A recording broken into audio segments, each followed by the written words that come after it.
So today I want to talk to you about the search for the perfect to-do list system. This is something I think any of us who are into productivity, maybe we've tried a bunch of apps, we've tried different planners, we've tried bullet journaling, and you're just kind of always on this treadmill trying to find what is going to be the perfect system, what's going to be the silver bullet that's going to finally help me get organized and stay organized. So I want to talk about that, maybe why we're always on that quest and how to break that cycle and just commit to a tool and keep it going for the long run.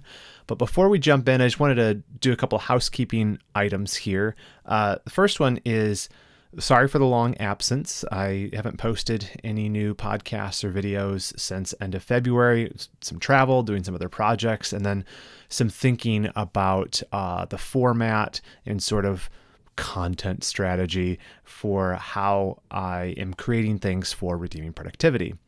And so on that note, I'm trying something here. I was going to say I'm trying something new, but I'm actually trying something old. I'm sort of shifting back to the podcast sort of style just for the sake of sustainability of these, the audio program as well as the video version on YouTube.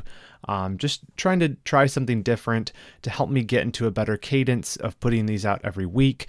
Producing the fully edited videos was a lot of work. I still do plan to do some fully edited videos where it makes sense, where I'm demonstrating something, but I'm going to, at least for the next little while here, lean into this podcast format a little bit more, see how that goes. Please do let me know what you think. If you're watching this on YouTube, send me a comment. If you are just listening, you can always email me at reagan@redeemingproductivity.com. I would love to hear from you.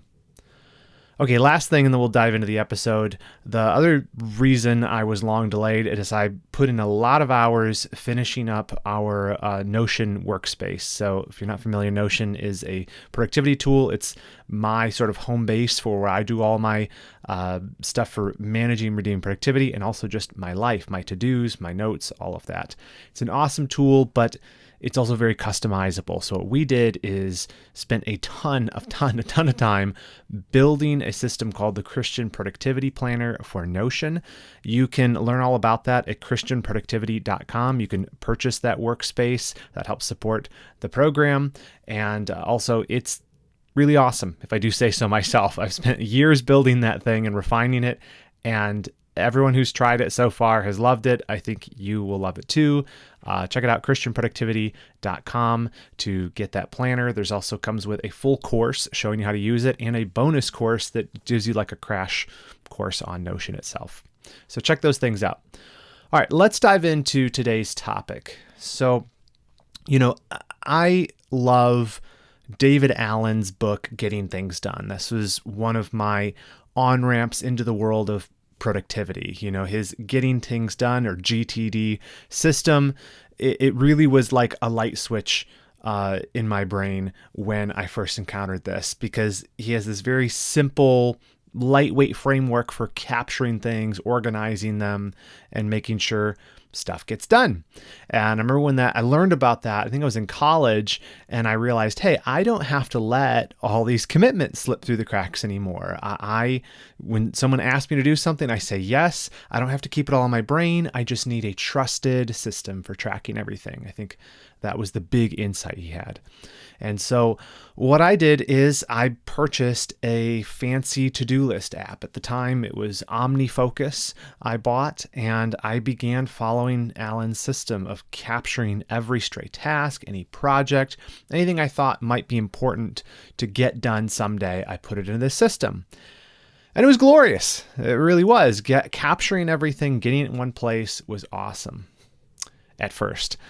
Initially, and maybe this has been your experience too, I experienced that surge of relief, knowing, okay, everything I need to do is being saved somewhere.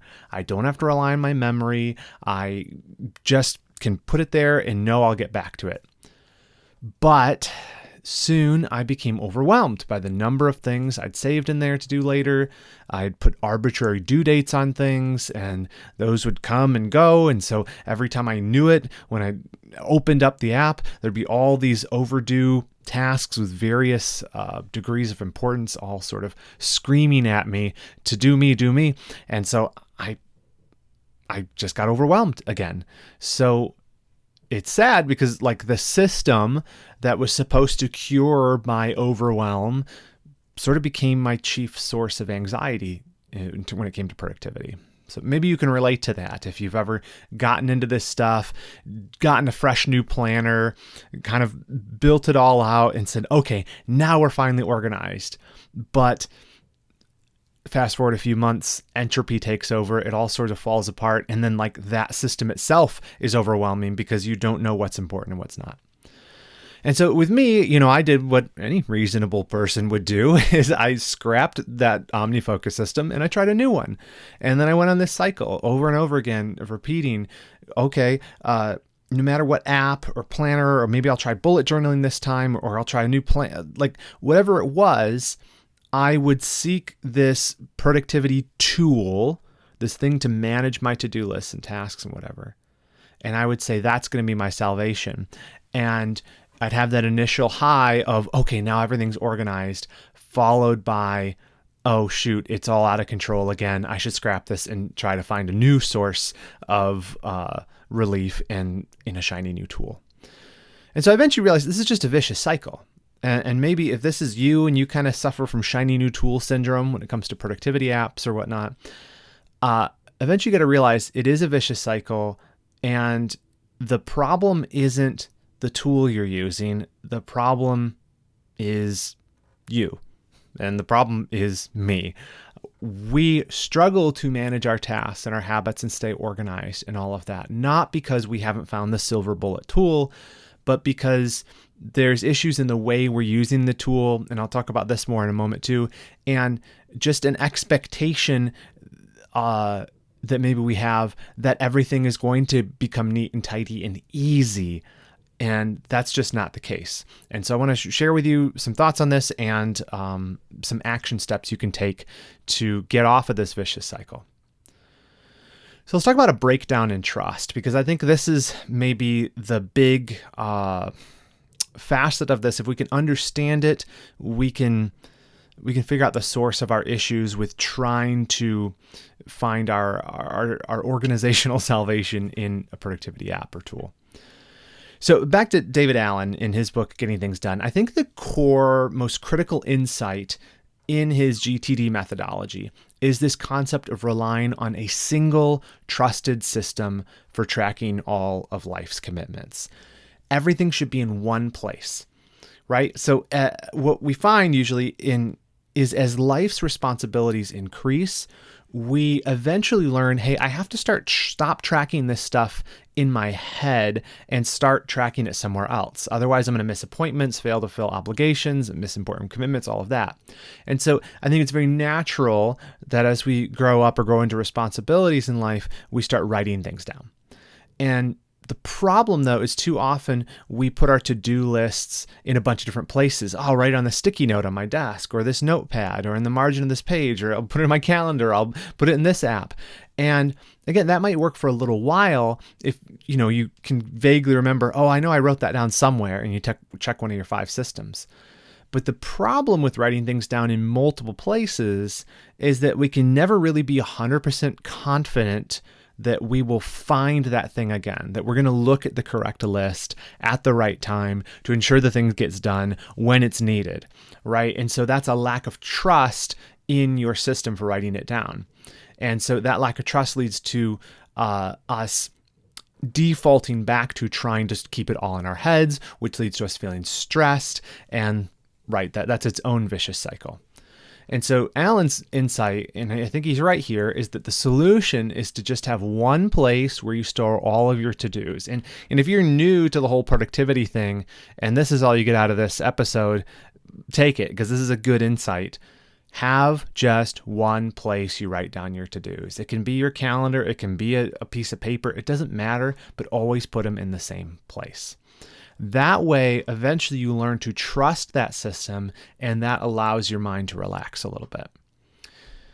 And that all works great in theory, because there's another breakdown that actually happens after a while when you get into more and more complexity with how you're managing your tasks. So whether it's a calendar or bullet journal to-do list subscription or a Notion workspace like our Christian Productivity Planner, I'll plug that again, christianproductivity.com, check it out.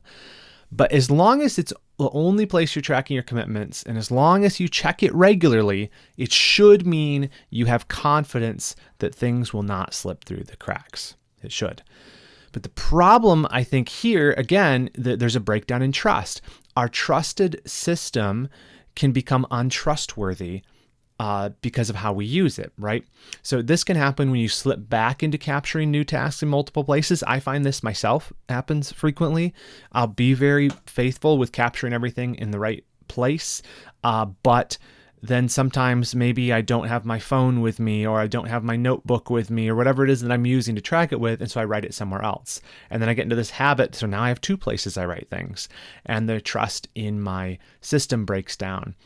It also can occur, this breakdown in trust, when your app or planner or calendar becomes clogged up with too many tasks, too many ones that are overdue or irrelevant or not organized properly. And so you start to lose confidence in your system, lose confidence really in yourself that you're going to see and execute on the most important commitments at the right time, because you know when you open that thing, you have to sift through so much noise. It's not readily apparent what's most important. And so what can be done about this? What can be done about this? Well, as I said, this is not a problem with the apps. It's not a problem with the notebook. It's not a problem with the tool. It's a problem with how we're using the tools. And I'm trying to be sort of tool agnostic here. I'm not recommending one thing over another. People are wired different ways. Some people love to do it all on paper. Some people love the Notion stuff. Some people love using Todoist.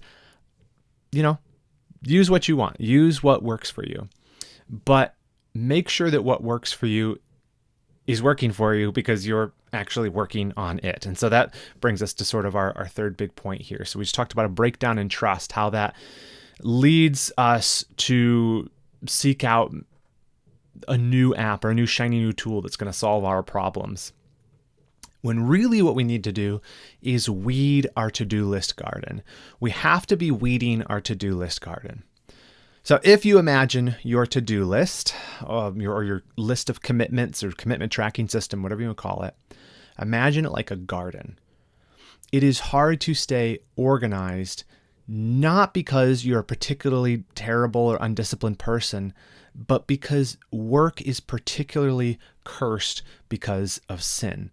And so I think this garden metaphor works, right? Because in Genesis 3, 17 through 19, it talks about the curse on work that God put on work because of Adam's sin, and those thistles and those thorns that make work hard, those extend, that's not just as pertains to bringing up food from the ground, right? We work by the sweat of our brows, even when you work at a computer. It might not even be actual sweat, but it's frustrating, it's hard, it is cursed, right? Those thistles and thorns have extended their wiry little tendrils even into your to-do list.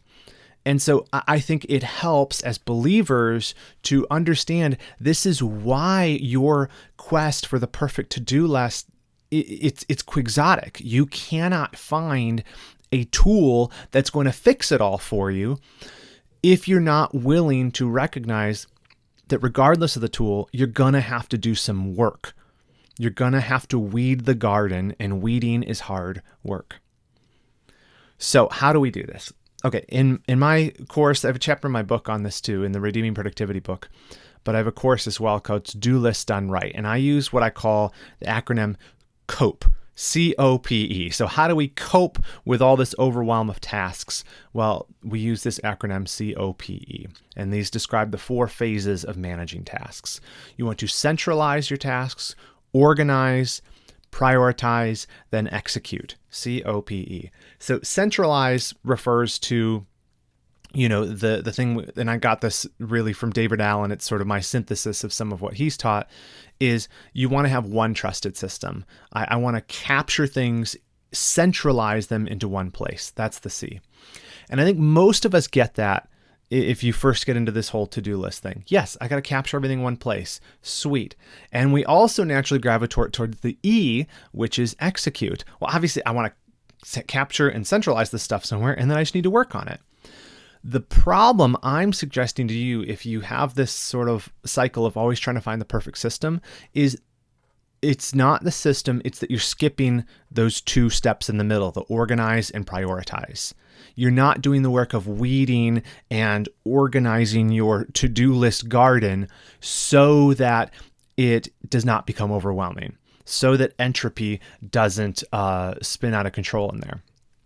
And so I think we know we need to write the task down. We know we need to do the task, but we aren't particularly fond of keeping our to-do list system tidy. But if we ignore the weeds for too long, that chaos will start to creep back in slowly but surely. And if you let it get too crazy, you're going to want to throw the whole thing out and try the latest new app. And that is not going to help you in the long run because, again, it's a vicious cycle. So this is, maybe if I can summarize this a little bit. If our quest, or I should say in our quest for the perfect to-do list system, we are chasing after the illusion that we're going to find something that is easy, an app that won't require the hard work of weeding. That's what we're looking for. And I admit that's what I'm looking for too. Where's the app that's going to organize everything for me? And I think even, as an aside, this recent surge of interest in AI-assisted productivity apps, that plays into that desire as well too. But managing tasks is work. It's the work of managing your work.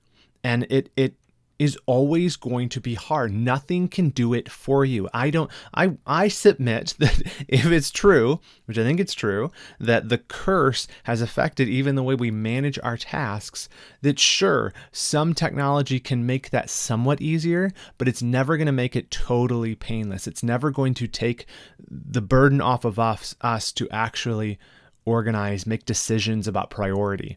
Right? Even AI can't do that for you because it's a problem with a curse that's on work that God put on it. And nothing's finally going to free us from working by the sweat of our brow except the return of Jesus Christ, regardless of what Silicon Valley might think in their own hubris about the ability to overcome all of our problems with technology. They can't be. There's always going to be work to do. But you don't have to live in the chaos of the to-do list overwhelm either in the meantime. And that's sort of the positive part of this is, okay, we can recognize the problem. And the problem is we're not putting in the work to keep things neat and tidy and organized. We're capturing stuff, we're trying to execute on it, but we're not tending to our garden. So what I'm going to suggest here is that when you feel like your organization system is getting unwieldy, I'm going to suggest you resist the urge to run to that shiny new planner or app. I know the feeling. You open it up, everything looks crazy, and you're like, and then you see an ad or, you read in my newsletter and I link to some cool looking app and you're like, oh, wow, this looks so clean. There's nothing in here. It's so organized. I could be organized if I had this thing. What I'm going to say is just initially resist that urge. Maybe that one is a better app for you in the long run, but initially resist the urge to run away from the chaos into the new app, because when you start using a fresh planner or a new app, it's going to put you back on that vicious cycle. You're initially going to feel like, oh yeah, this is it. Now everything's clean. It's like planting a new garden, right? The soil's all nice and tilled. You've carefully set the plants in their neat little rows. You put your tasks in there. All is right in the world. It's all organized again. But it's not because of the app. It's not because of the planner. It's because you actually took some time to organize it. And that's where that relief is coming from. Because if you leave that garden, quote unquote, for a week, you're going to return to chaos, weeds, wilted leaves, animals, bugs all over it, right? It's not enough to plant and harvest a garden. You have to tend to it. And so too, we need to tend to our to-do list systems, regardless of what we're actually using. You can't just capture and execute tasks. You need to organize, you need to delete, you need to prioritize, constantly be putting in that work. And that is the work of managing your work. So let's finish here with some really practical tips, okay, for how to weed your to-do list garden? How do you actually be disciplined in keeping up with this thing so you don't get overrun and overwhelmed by all these disorganized tasks?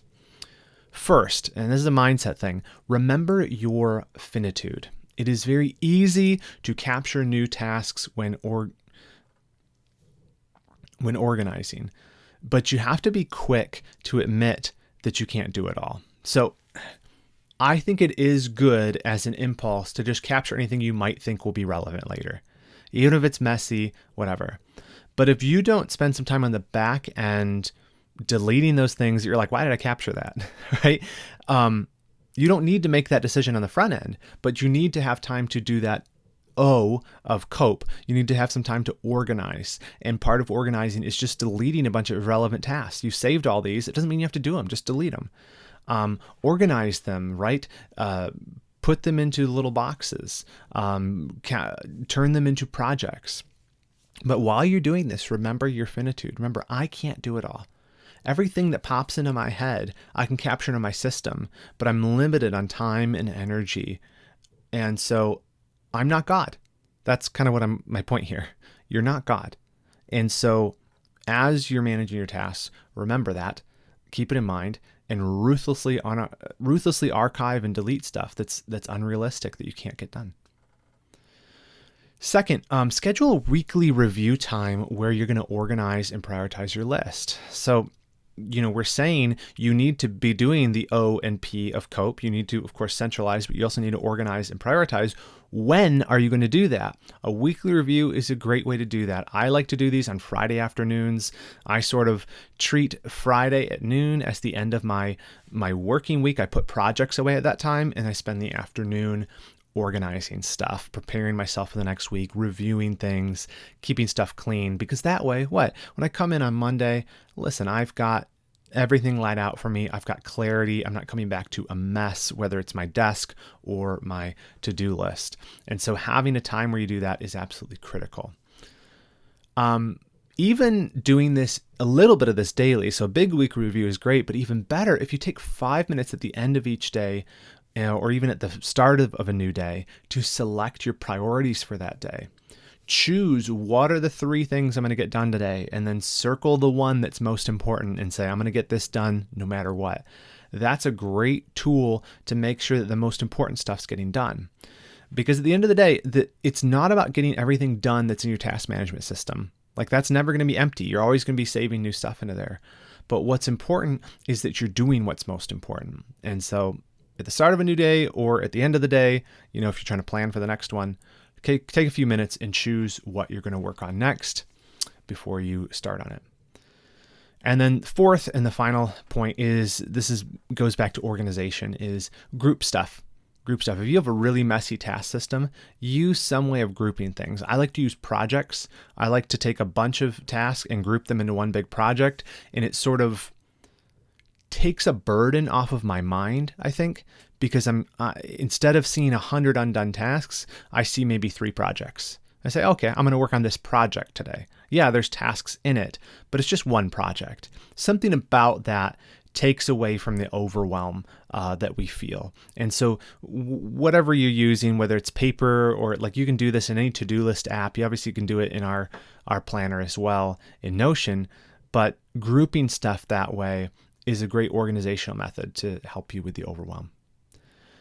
And I said that was the last point. I'm going to make one final point. This is sort of our thing to bring it all together. Above all, remember grace.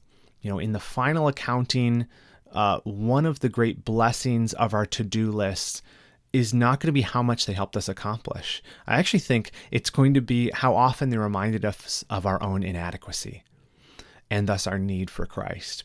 The to-do list, as I've talked about before, is a humbling thing. It's a tool I think God providentially uses to remind us that, hey, you're just a creature. Hey, you can't do it on your own. Hey, you need me. And so if your to-do list is frustrating you and overwhelming you, take that to heart. It is a message from the Lord. You can't do it all. And that is okay, because Christ has done it all, and our sufficiency is not in what we can accomplish, but in what he has accomplished for us. And we can have hope in that, and we can have joy, even as we're seeking to work hard, even as we're seeking to glorify Him. We do that from a place of peace, a place of confidence, knowing that we are approved before Him, not based on what we do or accomplish. So be encouraged in that. Well, thank you for listening. If you want to learn more about productivity from a Christian worldview, I would highly encourage you to check out our Christian Productivity Academy. You can learn about that at redeemingproductivity.com/academy. It is our membership program where we've got many courses. We have live events. The whole purpose of this is we've created a community and a bunch of resources for believers who are seeking to grow in God-honoring productivity. I'd love to have you come join us, become a member. You also get access to our new Notion planner by becoming a member too. That's actually the cheapest way to get it there as well. Hope to see you there. And lastly, thank you to the Patreon supporters, those of you who give monthly to help support the work of Redeeming Productivity. I can't thank you guys enough. Really appreciate that. If you would be interested in becoming a Patreon supporter, you can find us on patreon.com/redeemingprod. That is all. My name is Reagan Rose. This has been the Redeeming Productivity Show. I'll see you next week.